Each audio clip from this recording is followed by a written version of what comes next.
reflects the meaning of the Arabic, which is how the Quran was revealed. So we need to be accurate about the translation and to be honest about the translation, and not to decontextualize it or just to take part of it while neglecting the rest of the verses which constitute the entire context of the verse. So this was just a very important thing, because I know that many people create so much misunderstanding, and it could be sometimes it is not necessarily done with a bad intention, but of course when you are going to inform people about Islam or you're going to make a point about Islam, of course accuracy is so much needed. So my point here is the fact that the principle when it comes to relations between Muslims and non-Muslims is only peace and nothing but peace, and any other thing is only an exception.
As a matter of fact, you can find extra information in the Noble Quran when it comes to how Muslims are supposed and are required and are urged to treat non-Muslims.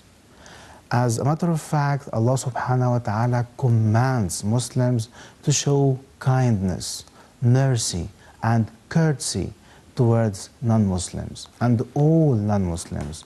And this is why the Quran is very clear in this regard, as Allah subhanahu wa ta'ala says, لا ينهاكم الله عن الذين لم يقاتلكم في الدين ولم يخرجوكم من دياركم أن تبروهم وتقسطوا إليهم إن الله يحب المقسطين. لا ينهاكم الله عن الذين لم يقاتلوكم في الدين ولم يخرجوكم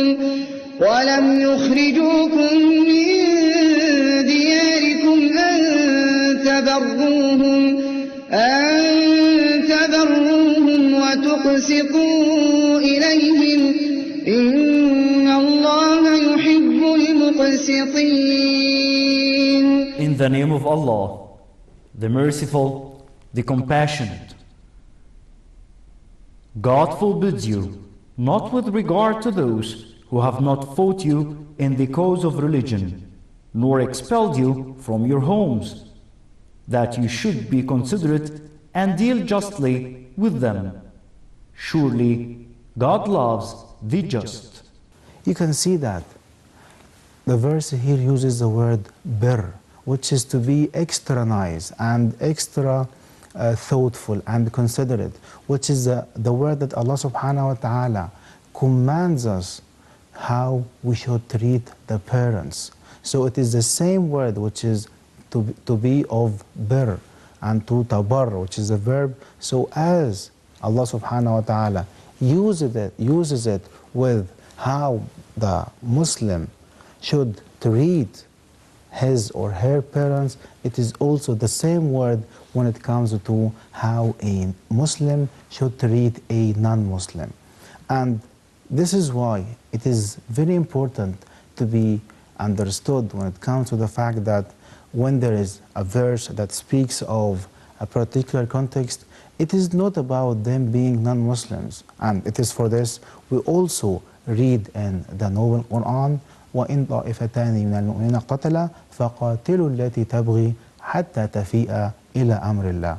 وإن طائفتان من المؤمنين اقتتلوا فأصلحوا بينهما فإن بغت إحداهما على الأخرى فقاتلوا التي تبغي حتى تفيء إلى أمر الله فإن فاءت فأصلحوا بينهما بالعدل وأقسطوا إن الله يحب المقسطين. In the name of Allah, the Merciful, the Compassionate. And if two parties of believers fight, make peace between them. Then if one of them transgresses against the other, fight the transgressing one until it reverts to the command of God. And if reverts, make peace between them fairly and be just. Surely God loves those who are just.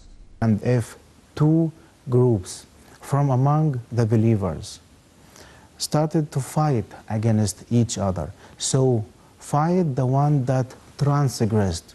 So here they are both believers, yet it is the requirement and it is the duty of the rest of the believers to fight the one that transgresses. So it is not here about being Muslim or non-Muslim, but it's about being just and observing justice and observing the basic rights of all human beings.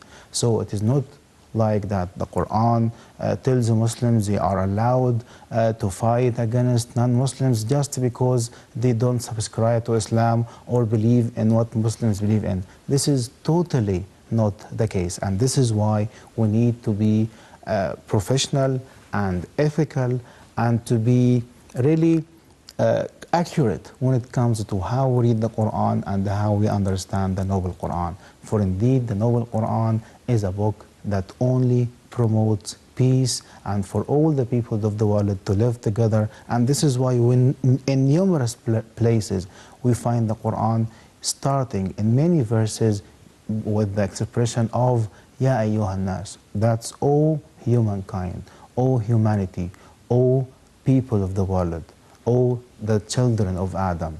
So this is why the Quran is a universal book that really needs to be understood by all the peoples of the world, because really it has the foundational principles that ensure all the human rights of all human beings.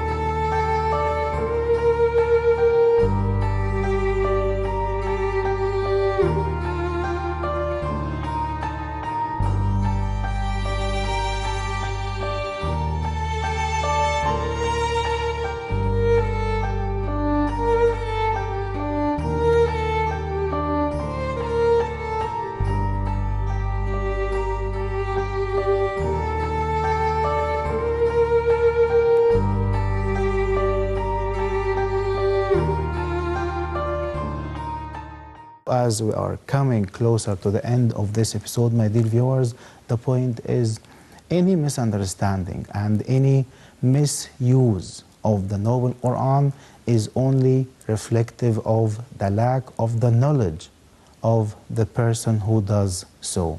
For indeed, a proper understanding and a proper study of the Noble Quran and the teachings of the Prophet ﷺ would only bring about a human being who appreciates life, a human being who appreciates humanity, a human being who cherishes and loves peace and peaceful coexistence, and a human being who is very keen to maintain healthy and peaceful relations, not only with the human beings around him, rather with all the creatures and the inanimate objects around him or her.